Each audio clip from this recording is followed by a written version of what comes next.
Women recycle more, litter less, and emit around 16% less greenhouse gas in their consumption than men. They also express greater concern for unsustainable consumption and climate change, as well as being disproportionately vulnerable to the effects of climate change, especially in the global south. On a smaller scale, over 90% of my followers identify as female on Instagram, and the vast majority of social media influencers are women. In 2018, the London-based market research firm Mintel found that 71% of British women try to live more ethically, compared to 59% of British men, leading them to coin the phrase eco-gender gap. Brands have recognized this disparity and have marketed the majority of sustainable products to women, leading some to question whether caring for the earth is just another responsibility for women to take on, along with the unequal distribution of domestic labor. Today we're going to be exploring whether women bear the burden of tackling climate change. Does this so-called eco-gender gap exist? And what can we learn by looking at sustainability through a gendered lens? Before we dive into this discussion, I'd like to say a massive thank you to Go Climate for sponsoring today's video and continuing to support my content here on YouTube. Just one reason why I support Go Climate is their commitment to climate justice. Climate justice, which obviously includes gender equality, is always considered and prioritized in all aspects of Go Climate's work, not least when picking climate projects to support. Many of the projects chosen have a positive impact on UN Sustainability Goal 5, achieving gender equality and empowering all women and girls. A few of the many projects specifically supporting women and gender equality are the water filter projects in Indonesia and Cambodia, the Badla Solar Energy Project in India, and the Mirador Cooking Stove Project in Honduras. The water filter projects not only create a safer environment for women and children, who normally do most of the fetching and preparing the water, but supports a network of informal resellers or micro-entrepreneurs, many of which are women. It is also interesting to note that Go Climate's team is actually made up of 80% women. Go Climate fights climate catastrophe by reducing greenhouse gas emissions while always keeping climate justice in mind and operating with 100% transparency. They finance effective climate projects like the ones I've just mentioned that build a foundation for a sustainable future, accelerate the transition to renewable energy, whilst also supporting us in reducing our carbon footprint. The average American emits approximately 19.84 tons of CO2e per year. The average Brit emits around 15.2 tons, with the global average being 4.9 tons of CO2e. This means that as a whole, the global north needs to decrease its carbon footprint by around 7 to 16% a year. Go Climate has developed a handy carbon footprint calculator as a first step in understanding the true carbon footprint of an individual. They offer a service where you can choose to balance out your carbon footprint through financing certified climate projects via a monthly subscription. The subscription for someone with the average US carbon footprint costs around $26 a month, or £15 for people with the average UK footprint. Leading a life inspired by minimalism and zero waste will likely reduce your impact quite dramatically, allowing you to further your impact while simultaneously working on lowering your overall footprint on the planet. Go Climate has added a new feature for members called Climate Actions, which allows you to commit to a number of actions within 6 categories: public emissions, housing, car, flight, food, and shopping, with the aim to lower your emissions. Working towards a sustainable future is no easy feat, and actions demand various levels of commitment depending on your own unique circumstances or access. Whatever it is, whatever you can do, all works towards this collective goal. If you're interested in checking out Go Climate, you can get your first month free using code GOIMI, and it's super easy to sign up. You just answer a few questions about where you live, how you heat your home, your diet and consumption habits, and then it calculates your footprint for you. You can then complete your subscription. Once again, thank you so much to Go Climate for sponsoring today's video and for all the work they're doing to combat climate injustice and climate change. So, is sustainability women's work? This discussion is not intended to demonize men and paint women as martyrs. It's about recognizing and understanding the role that gender might play so that we can use that information to make positive change. To blame men is to grossly misunderstand the bigger picture. As we'll see, it is systemic change that we really need. It's a huge shame that those who are trans and non-binary or otherwise gender non-conforming barely feature in the research in this topic, though I'm sure many of you will not be surprised to hear that. In this sense, the video will be limited, but I will cover this later in the discussion. Another limitation is that many of the relevant studies on a gendered approach to sustainability use data from the global north. Are women more sustainable? When Mintel's research came out about the so-called eco-gender gap, a load of other articles and videos propped up to report its conclusions. But not many interrogated its findings and highlighted its limitations. Firstly, the study is confined to British respondents, and it is not clear how many participants there were. We should therefore be cautious about generalizing. Secondly, this was reported behavior. Mintel didn't go into these people's homes and actually check how long men took showers for or how much women were actually recycling. There's often a big discrepancy between what we say we do and what we actually do. This is not to suggest that either gender is intentionally falsely reporting, but it may be that women over-report eco-friendly behaviour and men under-report it. But why might they do so? Brow and colleagues' research indicated that some pro-environmental behaviours are perceived as feminine, such as taking reusable canvas bag to the grocery store. They conclude that men might avoid these behaviours for fear of emasculating themselves. It's possible that in Mintel's study that men underreport for this specific reason. Women may overreport because society has told them that they are natural caregivers, and this might extend to the planet. Or perhaps women really do try to live more ethically than men. Luke Samoradian in 2012 conducted a study of 147 US students. The participants were given the choice between two pairs of shoes. One pair was higher performance and the other was more environmentally friendly option. They found that women were more likely than men to choose sustainability over performance. However, this study is also limited because it doesn't measure actual behaviour. The study was conducted online and merely hypothetical. The students didn't actually have to go out and spend their own money on a pair of shoes. In addition to this, the study didn't include other important factors in choice, such as price, convenience, and branding. Consumers always weigh up several factors when deciding on a purchase, so this study doesn't accurately reflect real-life choice. Finally, it is simply not the case that an environmentally friendly option will automatically be inferior in terms of performance and durability. While neither of these studies are strong evidence for actual behavior, they do show us that women are more likely at least to report a greater concern for the environment and the accompanying behaviors. But does this translate to the decisions that they make in their everyday lives? Ogilvy Earth, the sustainability division of the ad and PR agency Ogilvy, conducted some research about the so-called green gap. The green gap describes the gap between consumers' green intentions and green actions. In other words, just because someone says they care about the environment and they intend to do something about it, doesn't mean when push comes to shove that they'll choose that Beyond Meat burger at Sainsbury's or ride their bike when it's cold and raining outside rather than taking the car. We can see that most of the respondents felt that actions such as purchasing locally grown food, recycling, and using eco-friendly cleaning materials were important. However, there is a significant gap in terms of them actually carrying out those behaviours.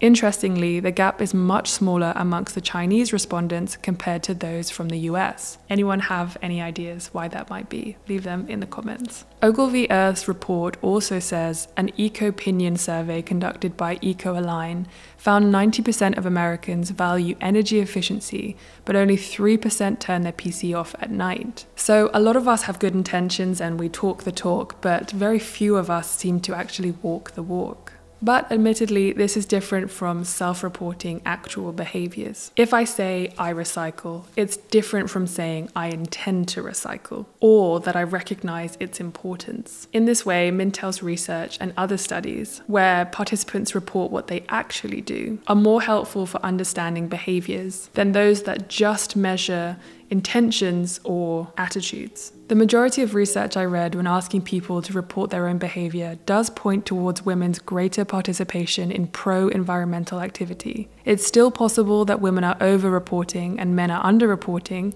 but there doesn't seem to be much research that covers actual versus reported behaviours, so we can't really be sure. Why are women more sustainable? For the sake of argument, let's just say that women do show greater concern and engage in more eco-friendly behaviours. Why might this be the case? There are a few different views. Traditional gender roles. It could be that women report more pro-environmental behaviours because they are more likely to be responsible for tasks in the home, such as buying food and recycling, and the home arguably provides the most opportunity for sustainability on an individual level. But of course, taking more responsibility in the home doesn't necessarily mean that women will make sustainable choices. Kenyama and colleagues in 2021 found that in their study of Swedish participants, women spend more money on home decoration, health and clothes, and men spend more money on fuel for cars, eating out, alcohol and tobacco.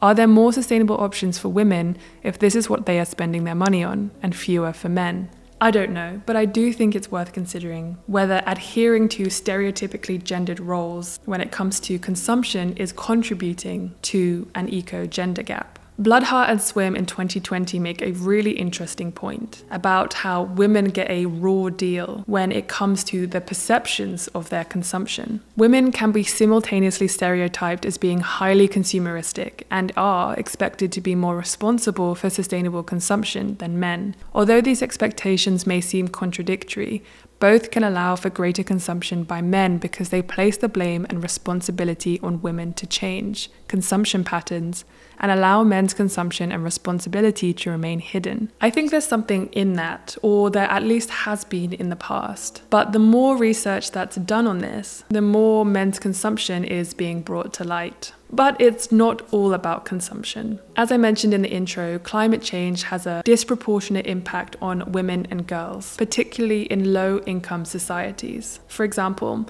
the 2004 Indian Ocean earthquake and tsunami killed at least 225,000 people, 80% of whom were women.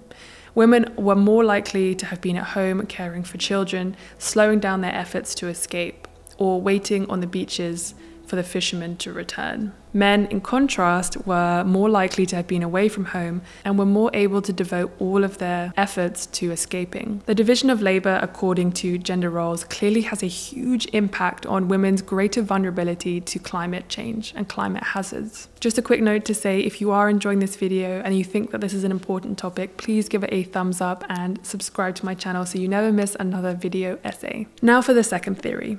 The Green Movement is seen as feminine. In the same Ogilvy Earth report that I mentioned earlier, the participants were asked this: do you think the Green Movement is more masculine or feminine? 82% said feminine and 18% said masculine. Brow and colleagues in the other study that I mentioned earlier also noted that many pro-environmental behaviours were considered feminine. In this same study, participants also viewed themselves as more feminine after they had to recall something good they had done for the environment. The association between environmentalism and femininity has been around for some time, at least in the US. Around 100 years ago, a San Francisco newspaper featured a cartoon of John Muir, a prominent preservationist depicting him as a woman.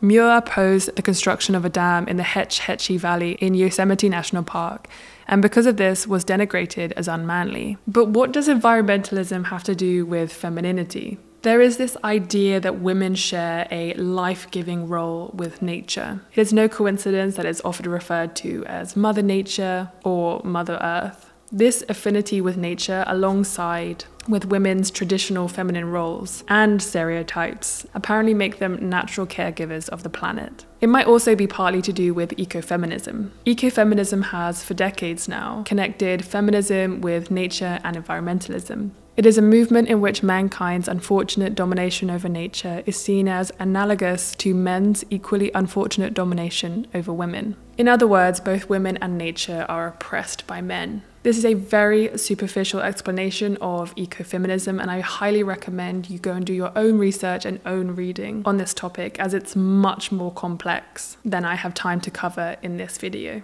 The key question is then, do men avoid pro-environmental behaviours because they are associated with femininity? Some researchers argue that they do. Let's go back to Brow and colleagues' 2016 study of 2,000 American and Chinese participants. Male participants were told to imagine they had been given a gift card with a feminine floral pattern from their work colleagues with the note, "We thought this card was perfect for you."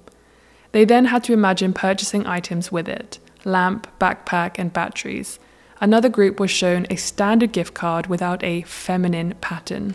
the men who had been shown the feminine gift card were more likely to choose the less sustainable option of the items they needed to purchase. This finding does not support the idea that men in general are less likely to make some sustainable consumer choices because they believe them to be feminine. But it does seem to suggest that those men who have been recently emasculated in some way may avoid sustainable products because they've already reached their feminine quota for the day.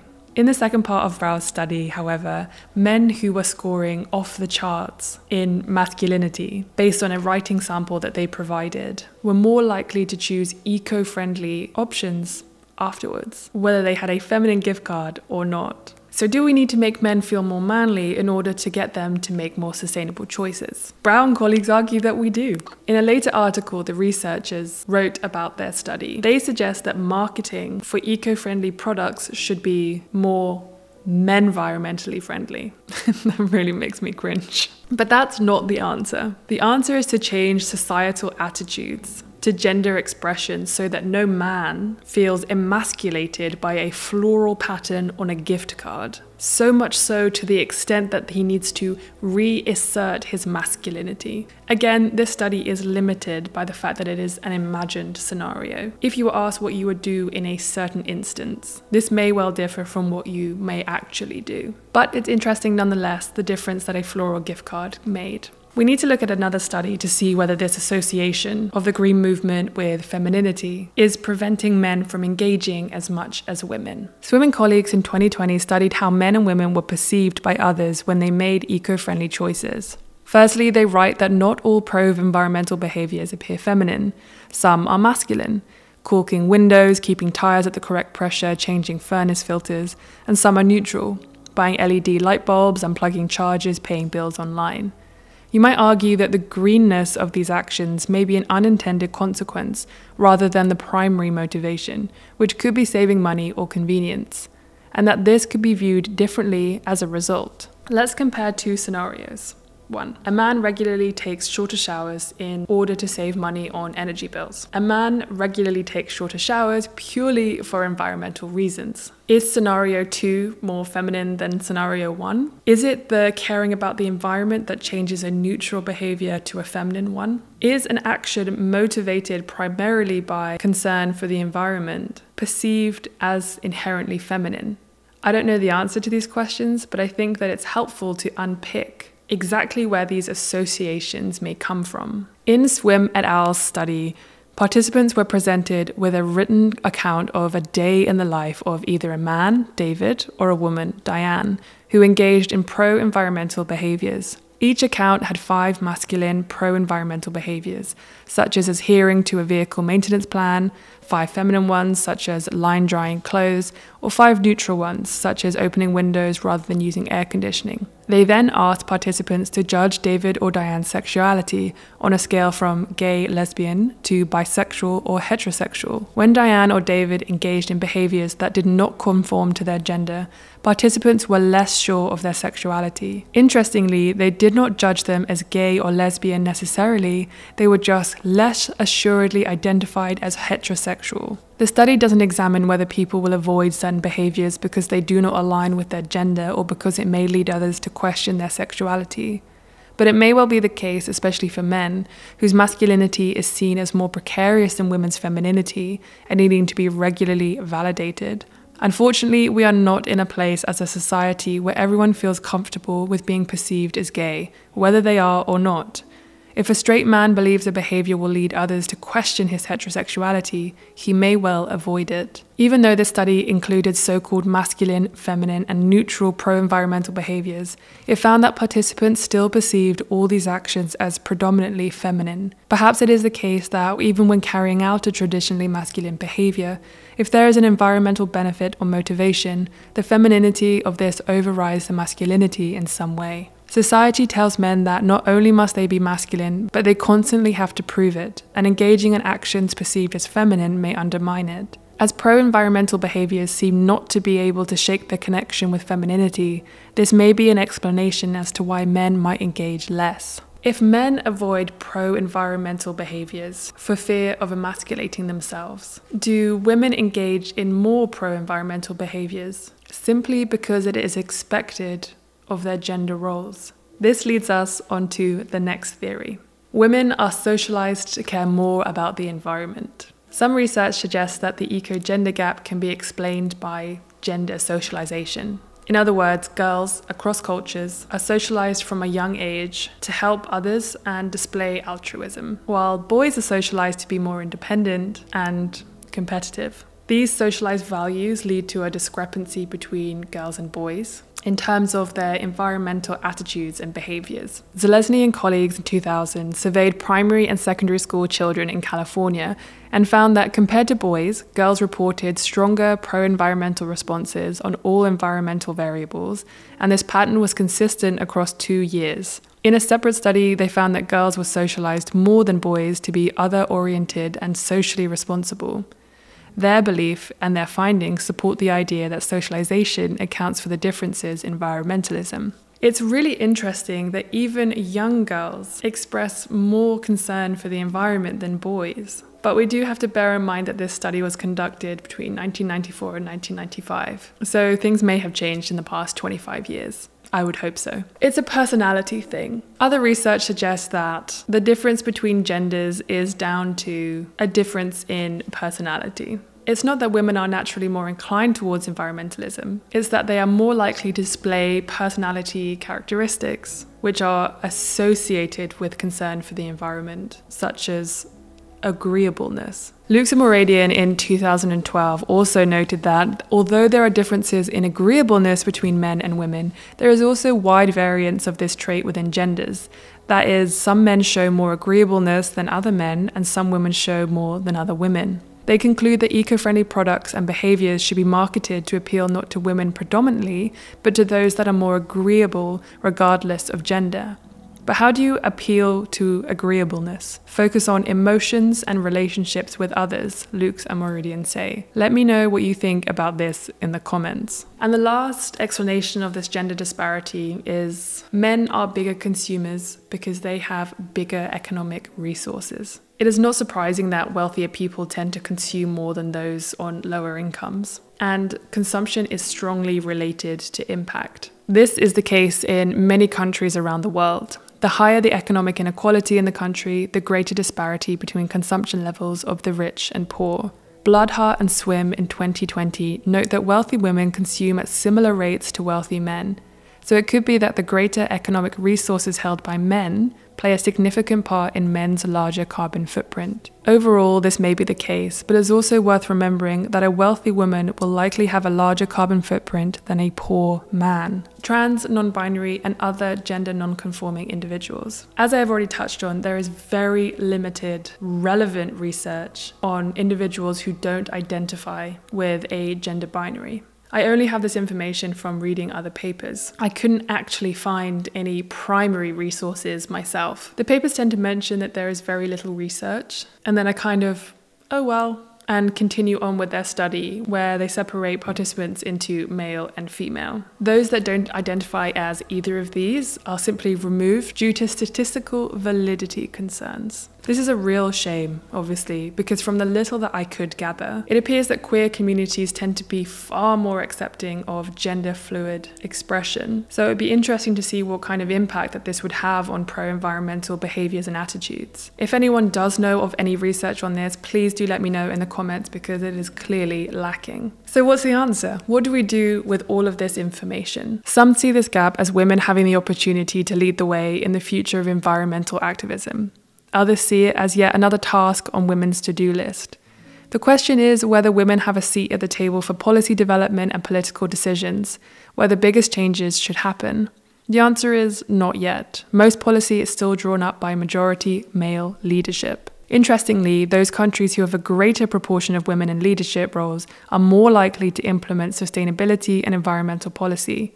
Gender equality is clearly in the interest of our planet. But what else do we need to do? We need to socialize all genders to be nurturing, caring, and other-oriented. We need to change the cultural narrative that tells boys and men that not only must they be masculine, but that they need to constantly prove it. There is nothing inherently wrong with masculinity or femininity. It is the meaning that we attach to it that is the problem. We need to reduce economic inequality wherever we see it. We need to stop marketing products primarily to women. Even BMW has done a pretty good job of doing this in their advert for electric cars, as has Patagonia. We need to allow all genders to engage in pro-environmental behaviours, without them feeling like it threatens their identity, or that it is expected of them because of their gender. Finally, we need to take an intersectional approach by considering how the gender question is related to economic resources, race, class, education, ability, and sexual orientation, to name a few. I couldn't cover everything in this video, but I hope it can be part of a wider discussion about how we deal with one of the most pressing issues of our time. I hope you enjoyed this deep dive, and I would really love your feedback in the comments below.